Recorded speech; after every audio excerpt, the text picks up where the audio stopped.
International Development Association, commonly known by its acronym IDA, is one of the main donors to 79 of the world's least developed countries, with 39 of these located in Africa. Founded in 1960, IDA is a specialty department of the World Bank which provides financial support to the poorest countries. It is also a main source of finance for donors providing basic social services in poor countries, to which the IDA grants loans at reduced rates. These loans are designed to fund programs aimed at economic growth, inequality, and improving people's living conditions.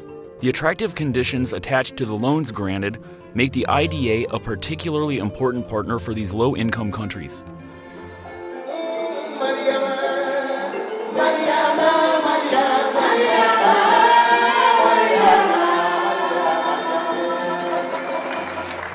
Mali has been chosen by the World Bank to host the second session of the 16th replenishment meeting of the IDA for the period 2011 to 2014, based on a 3-year planning cycle.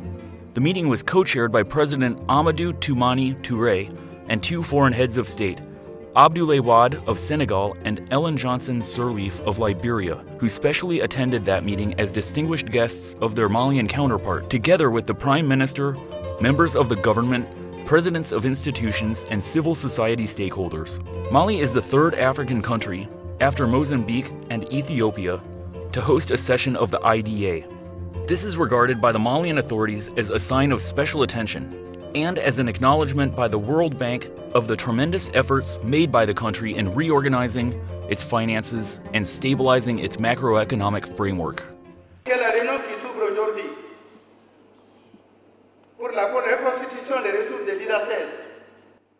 May today's meeting on the replenishment of IDA 16 resources be fruitful and generous, and fulfill the hope of the people of the whole African continent, the hope for stronger involvement of the International Development Association, IDA, within our countries. The choice of Bamako to host this second meeting of IDA 16 honors Africa, and Mali deserves that choice.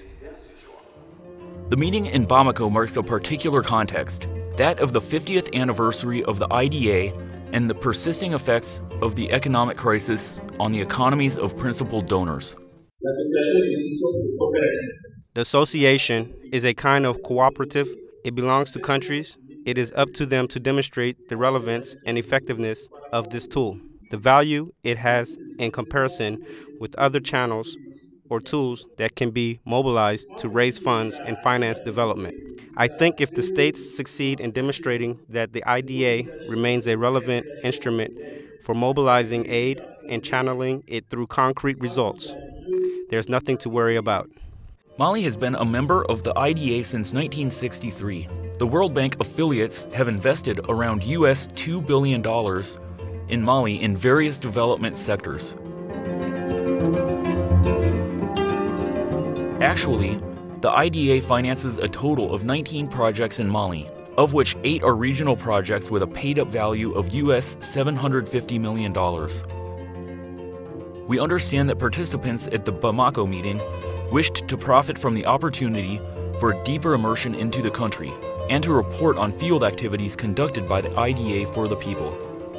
In Bamako, the Fresh Fruit Logistical and Processing Center for Exportation, Plaza, which benefited from IDA's financial support, has welcomed distinguished guests to Mali, with the Minister in charge of Agriculture, Agatan Ag Alassane, and Mali Competitiveness and Diversification Project, PCDA officers. Once there, visitors noticed the effective functioning of facilities, such as the sorting channel, cold storage rooms, and processing and packing rooms.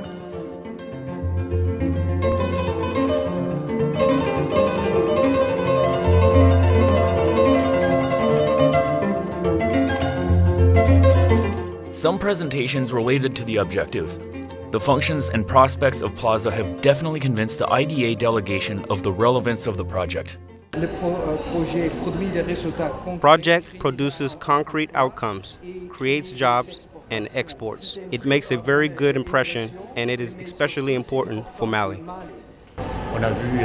We see a project that operates smoothly. With a little external support, this project can be long-term and reliable. The representatives of IDA country contributors also visited the office of the Niger irrigation areas. In these areas, the office carried out numerous activities such as the rehabilitation and upgrading of the Markala Dam and the improvement of socio-economic infrastructures of rice-growing areas Zanfina and Komuna, which included community schools, health centers, and a public lighting network. Since 1990 through 92, the World Bank and IDA have invested in the Niger River. From that date until now, they have invested around $94.5 billion in the Niger River. Specifically, the IDA and World Bank have substantially invested in the regions of Sanfina and Mogola. Visitors to the field were able to measure the impact of those achievements. I'm very impressed by the existing dam which irrigates the land. However, I think that the ongoing maintenance and repair pose a big challenge. I am impressed that it has been kept up thus far. I think that the surrounding agricultural and rural development is significant. I plead especially for the development of rural areas, but also for the support of marginalised social groups, those which are the most impoverished and deprived people. I think that we must always look for ways to improve their living conditions. From 16 to 18 June 2010, IDA authorities alternated consultations between civil society representatives and recipients and private working sessions between delegates to address issues related to IDA policies, priorities, and directions for action during the replenishment period. Bamako has had, above all, a tremendous opportunity to plead for Africa. Besides requesting donors to increase resources for the 16th cycle of the IDA relating to the huge challenges that our different countries face, the Malian Minister of Economy and Finance will plead the case of the poorest countries, using Mali as an example to illustrate the numerous obstacles that hinder development. The extent of the development challenge in Mali is striking, as some social indicators indicate.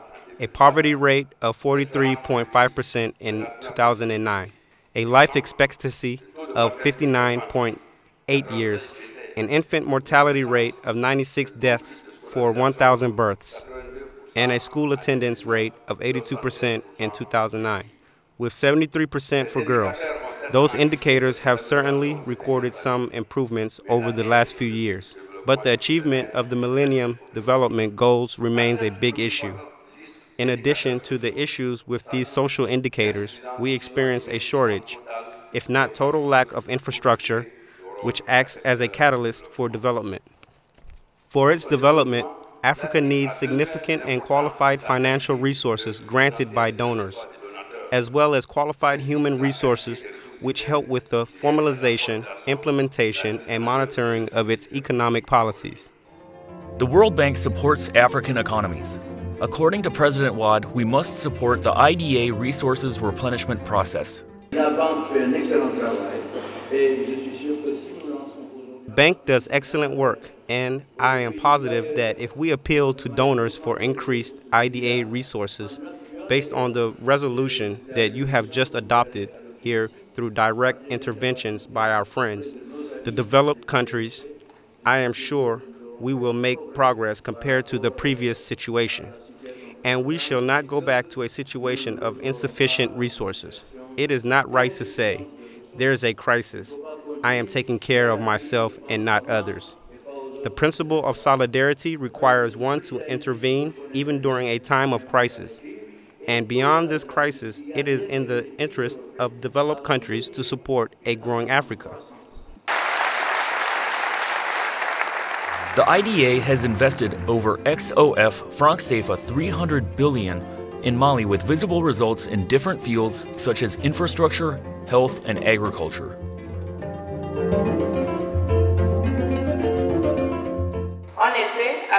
In fact, with the support of the IDA, among others, concrete results have been achieved in the fields of health, education, infrastructure, agriculture and capacity building in the three countries represented here by their heads of state. One of IDA's strengths, amongst others, is its multilateral character, enabling it to act as a catalyst. These investments represent a major tool for achieving the Millennium Development Goals because they boost the growth of developing countries.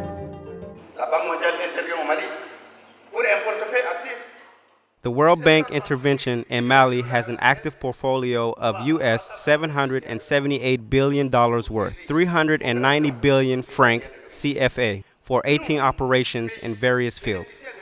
We, as beneficiaries of IDA 16, in spite of the difficult context, are expecting from this meeting a stronger commitment of our partners, donor countries, increased contribution, and an acknowledgement of our priorities.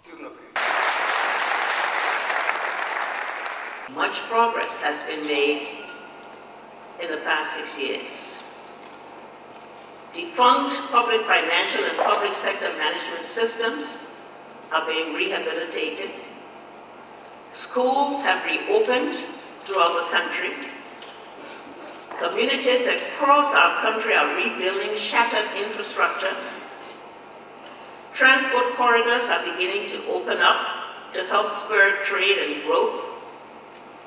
Investment and private capital are beginning to flow.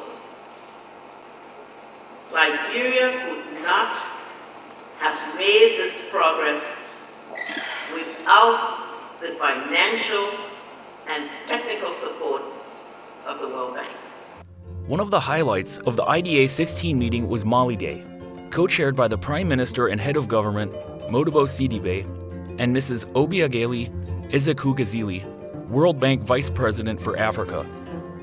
Topics discussed were the economic situation of Mali, its development priorities, infrastructure and people's access to potable water and electricity. At the end of the meeting, the World Bank Vice President for Africa expressed the willingness of her institution to support our country with the development processes.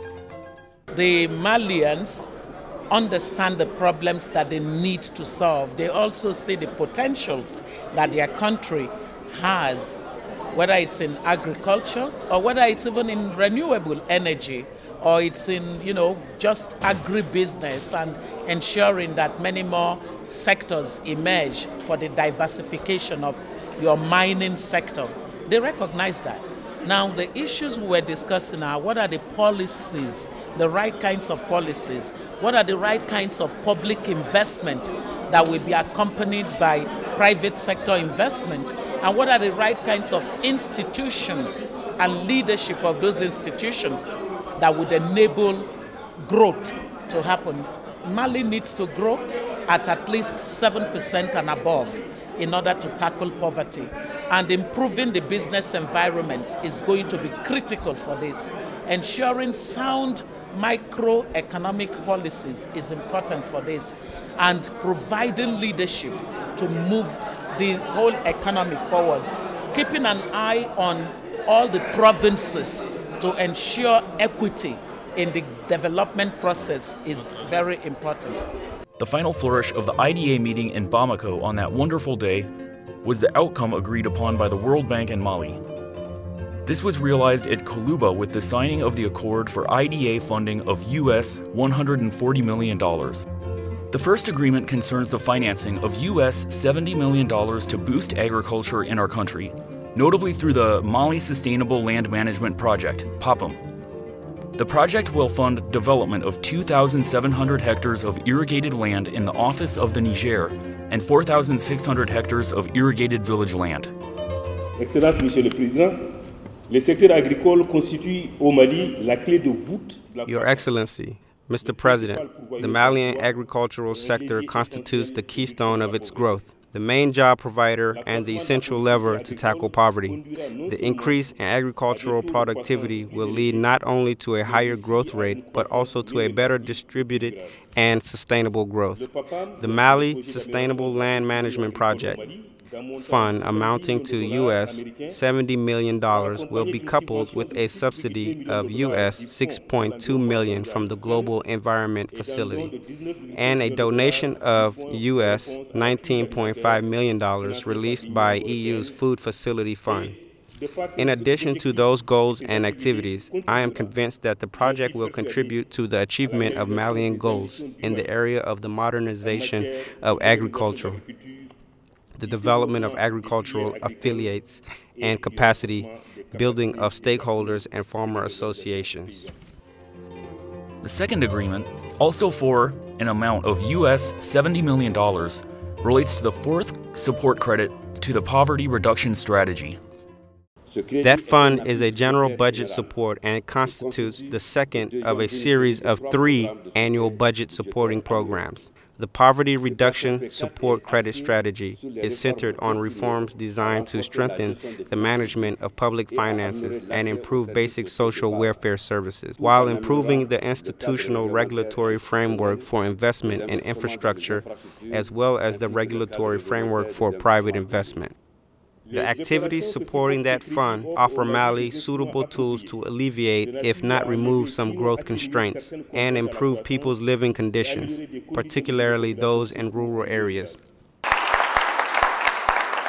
These operations will also permit the acceleration of economic growth and will enhance the value of agricultural products and the development of the private sector. They will also permit in-depth reform and modernization of the management of public finances. Finally, that aid will improve basic social services and their use by disadvantaged groups. The second session of the IDA replenishment meeting of the IDA opened auspiciously and closed with the World Bank reaffirming its commitment to Africa to take up the numerous challenges that African countries still face. In that respect, the signing of the accord in Kaluba, by which the IDA delivers assistance to Mali for boosting food production and alleviating the consequences of the economic crisis, promises future cooperation among donor countries to increase contributions to the IDA despite the current economic difficulties. Beyond all doubt, the Bamako session has been a successful stage for the IDA 16 replenishment meeting.